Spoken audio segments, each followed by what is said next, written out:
If you really knew me, I got the cards.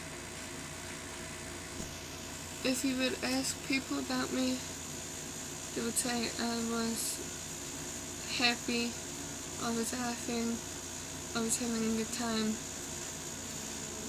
and smiling. But if you would ask people who really knew me and hung out with me, they would say that I was starting to become more quiet, more depressed, more sad.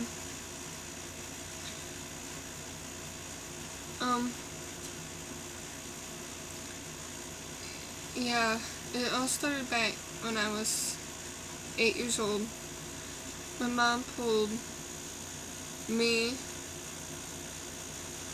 my 2 brothers, and my older sister into a separate room because we lived with my friends at the time because we didn't have money to live on our own. And my mom told me, my brothers and my sister, that she had lung cancer and we had to move back to New York where my family was because we lived in Florida at the time.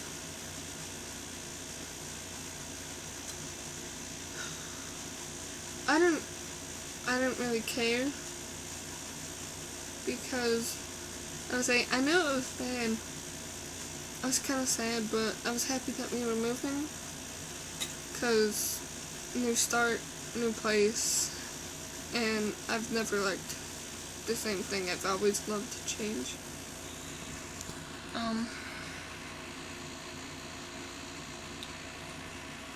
Yeah. So we moved to New York, and I lived with my grandparents because my mom and dad were in the hospital 24/7. My dad only came and saw us every couple weeks.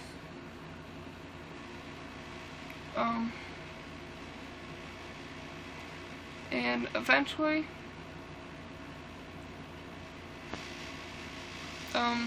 the doctor said my mom's clear. She was all better. She didn't have any more cancer. And I was really happy. But then I had to start new school at New York. New people. I was bullied. I didn't tell anyone. No one knew but the people who bullied me. It was a hard time for me. I think I turned 9 now. I was 9 and I was getting bullied. I didn't have any friends, no one to talk to. I was pretty sad. And then my teacher put me in a group with this one girl. Her name was Jamie. And we were best friends from the start. We just instantly hit it off. And we would hang out 24/7. We were basically attached at the hips. And everything went good till about 5th grade. Me and Jamie no longer were friends. We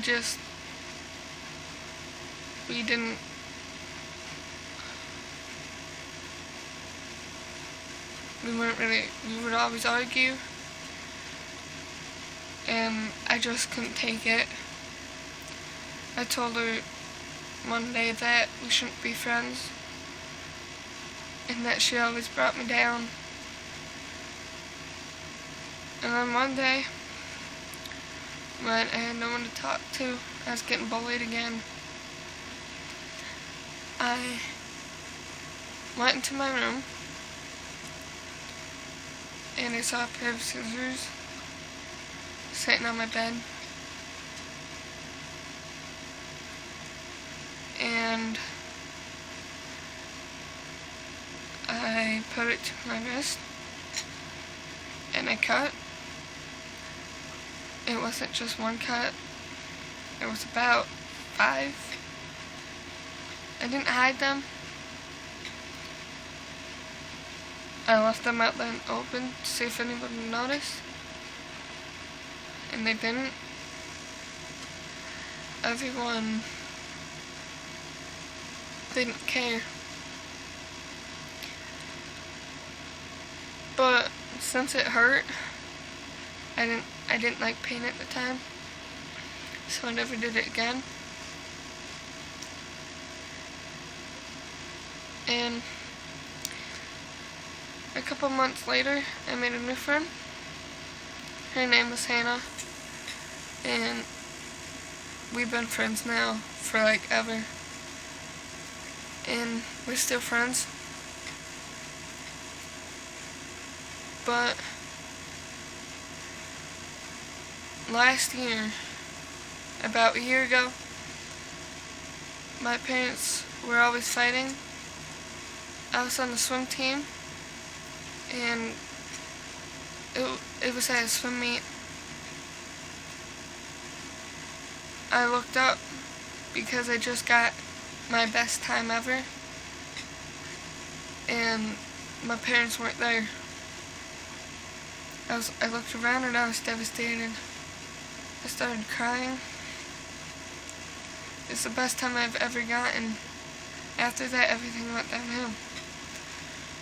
I went outside and I asked my best friend Hannah where my parents were, and she said she didn't know.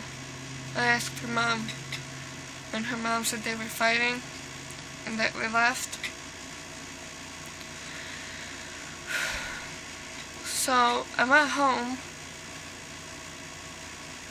and my mom was there, but my dad was gone, and so was his truck. I asked my mom what was going on, why she missed my swim meet.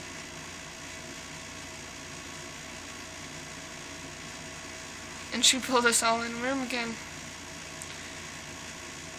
and she started crying.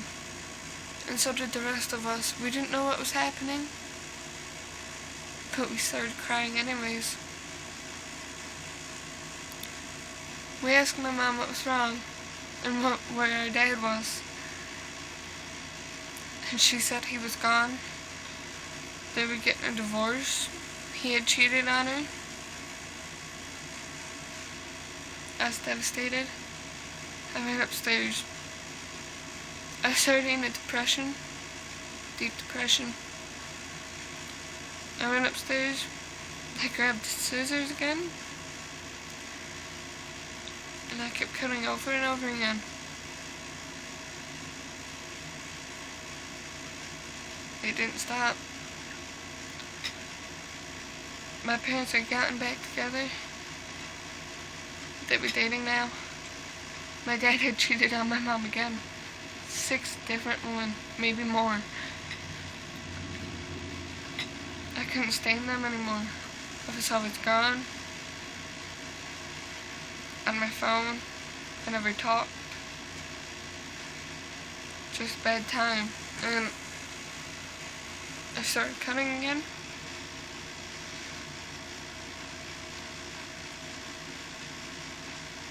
I was just so sad. And then a couple weeks later, my boyfriend broke up with me. And I felt unattractive. I didn't feel like I was worth living. And then I talked to my friend Jonna, and I told her that I couldn't go on anymore. I had to end it. And she told me everything was going to be okay. She said she had tried to commit suicide before and it wasn't worth it. She said that someone out there loves me. And that someone would always be there for me.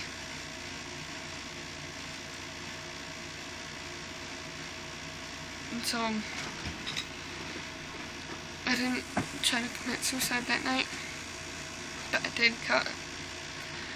still in and out of cutting. I'm trying to stop. I've been trying to stop for a couple years now.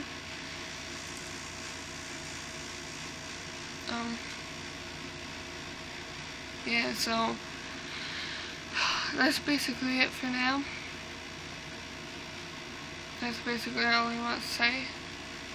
Maybe one day I'll make another video. Alright. If you guys ever need someone to talk to, you could always message me on Facebook. My name is Melissa Castrolon. So yeah. Bye, love you.